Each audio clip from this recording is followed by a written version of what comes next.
Director. Ed Siddell's with us, CEO, Chief Investment Advisor, EGSI Financial.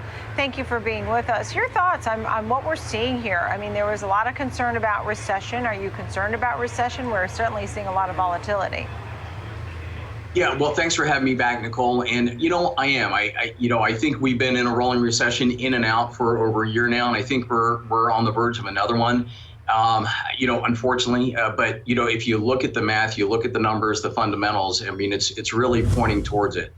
Also, I think everything is going to be contingent also based on what the Feds do. I mean, everyone is saying, if they raise it 0.25%, if they don't raise it 0.25%, and that's going to have a huge impact on the rest of the year. But, it has taken us basically 15 years to get to this point in time, and we're not going to be able to fix it overnight. So I think we're in for a long haul, at least through going into 2024.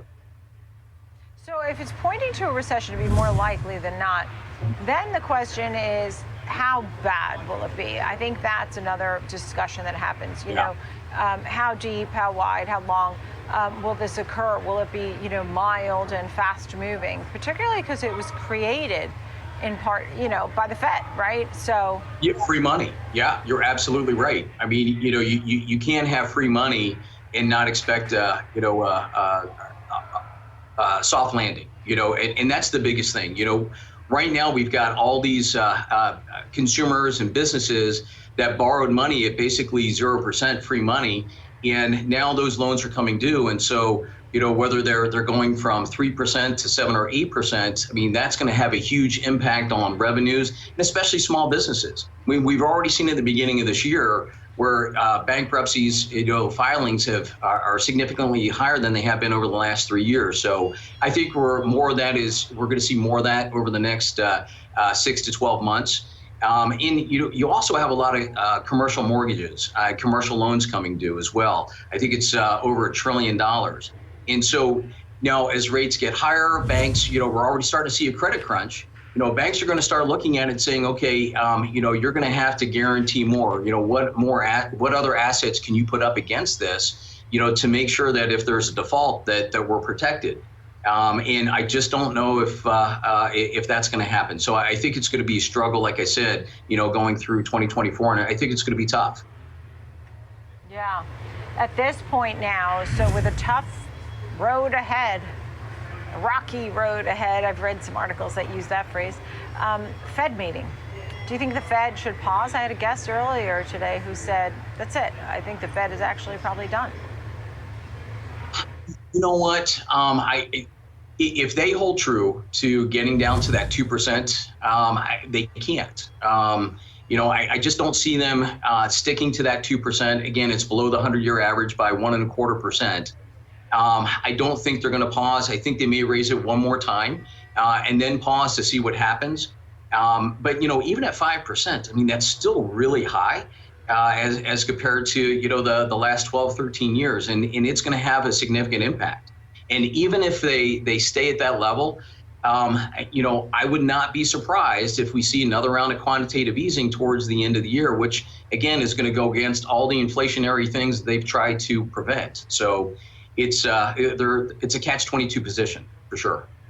QE by year end, so that's really interesting. So you think that we might even see some cuts, or they've been running off that balance sheet, so we'll see what happens there. In the meantime, a lot of talk about the debt ceiling, and now I know it's always political posturing and political theater, but the truth is, I've been starting to hear some rumbling, like maybe we'll start to hear more about it even this week.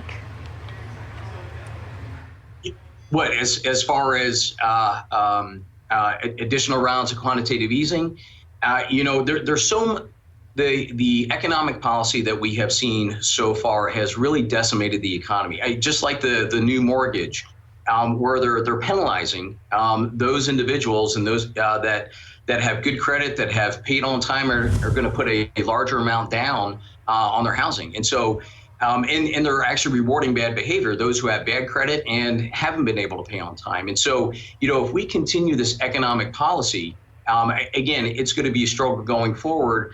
And really, the only thing that the Feds have left in their toolbox is to, print more money. And we've already started seeing that with the bailout of the banks, or the no bailout, if you will. And so, and then inflation, I think it's here to stay. I think it's going to be around for a long time, for years to come. I cannot see getting down to that 2% range. I just can't without an awful lot of pain. And I don't think anyone's willing to do that, at least not the leadership that we currently have, for sure.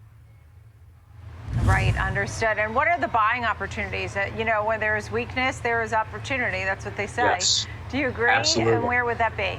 Yeah. You know, I like precious metals, gold and silver. I like AI, Microsoft. You know, I just heard, you know, and I agree with this. We were talking about it yesterday. I think Google is undervalued as far as the AI space.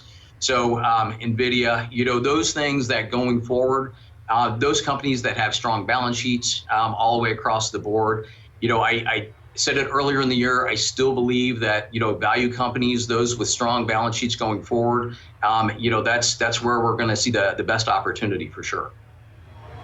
Right, understood. Ed Siddell, great to see you.